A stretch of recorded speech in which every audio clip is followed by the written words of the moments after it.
करत्यापणामुळे किंवा हलगर्जीपणामुळे आमचं इतकं आतूनात नुकसान झालंय की पूर्ण ताली तुटून ऊस वाहून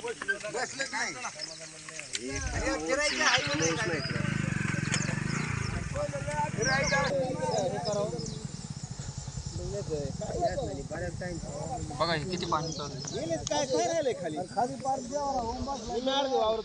मी इरिगेशन खात्याला वारंवार सांगत होतो, पाऊस अवकाळी चालू झालेला आहे, तुम्ही गेट बसवून घ्या. आम्ही 15 दिवसापासून त्यांना फोन करून सांगत होतो, साहेब जर अवकाळी पाऊस आला, तलावाला पाणी आलं तर आमच्या शेतीचे नुकसान होईल.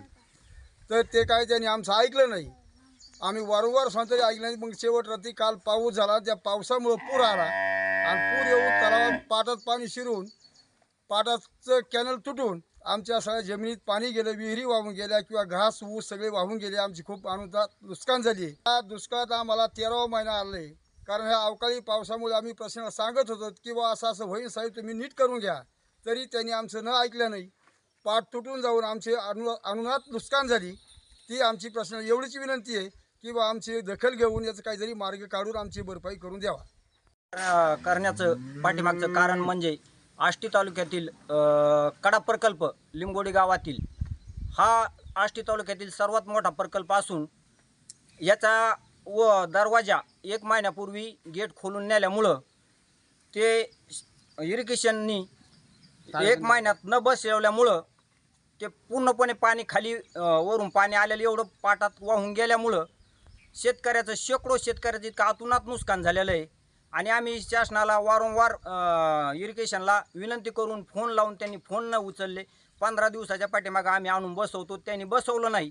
आणि न बसवल्यामुळं ते वरून जे पुराचं पाणी वाहून आलेलं आहे ते तलावात आलेलं पूर्ण पाणी पाटातून खाली वाहून पाट फुटल्या गेला. पाट फुटल्यामुळं शेकडो शेतकऱ्याचं आमचं इतकं आतुनात नुकसान झालं. आमचे ऊस गेले, घास गेले आणि कमीत कमी 7 ते 8 विहिरी पूर्णपणे जवळजवळ 2-2, 3-3, 4-4 परसानी विहिरी बुजून गेल्यात. त्याकडे आमची एवढीच मागणी आहे की तुरंत होता होईल तेवढं लवकर हा गेट दुरुस्त करून गेट बंद करावं आणि आमचे गरीब शेतकऱ्याचे नुकसान भरपाई पंचनामे करून आम्हाला तुरंत द्यावी. आमच्या घरामध्ये सगळ्या गुरांच्या गोठ्यामध्ये पाणी शिरून आमचं आतुनात हाल होऊन खूप नुकसान झालेलं आहे. जी पुढं जात होतं पाटात केरुळला कड्याला पाणी जात होतं, तो पाट मध्येच तुटल्यामुळं ते पूर्ण पाणी पाट तुटल्यामुळं सगळं पाणी शेतीत घुसलं आणि शेतीत घुसून इतकं मोठं आतुनात नुकसान झालंय.